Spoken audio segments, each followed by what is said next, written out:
Le 14 août, 5 parlementaires américains, 5 parfaits inconnus pour les Chinois et beaucoup d'étrangers, sont arrivés à Taïwan pour passer quelques jours de workation, pour ne pas dire vacances, et ce avec l'argent des contribuables américains. Encore un coup médiatique. Taïwan n'était pas un sujet d'actualité avant la visite provocatrice de Nancy Pelosi, la présidente de la Chambre des représentants des États-Unis. En juin, l'avez-vous remarqué en surfant sur Internet? Rarement, sauf pour trouver des idées de vacances. En effet, Taïwan est une carte dans les mains des politiciens américains depuis 1949.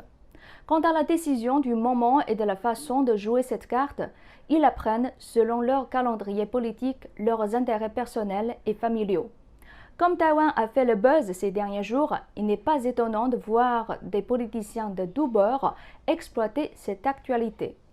Mais ce qui est dangereux dans ces comportements d'instinct politique, c'est que Washington s'engage sur une mauvaise voie en trahissant ses promesses faites à Beijing.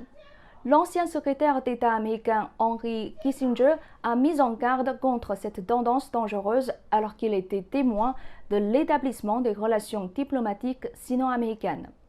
Dans un entretien avec le Wall Street Journal, il a souligné que Washington agissait sans but et sans stratégie, ce qui crée des conflits dans le monde et qu'au lieu de rechercher l'équilibre, on impose des valeurs.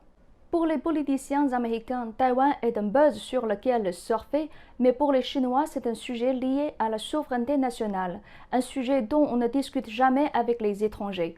L'ancien dirigeant chinois Deng Xiaoping l'avait dit à Margaret Thatcher, venue à Beijing en septembre 1982 pour le retour de Hong Kong.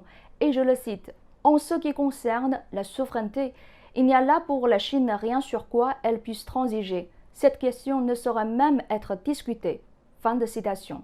Si des politiciens américains et occidentaux ont un trou de mémoire, si cette phrase de Deng Xiaoping était peu relayée dans les médias d'aujourd'hui, voilà une phrase qui s'inscrit dans la continuité et qui est beaucoup relayée par les médias ces derniers temps. Ceux qui jouent avec le feu finissent par se brûler.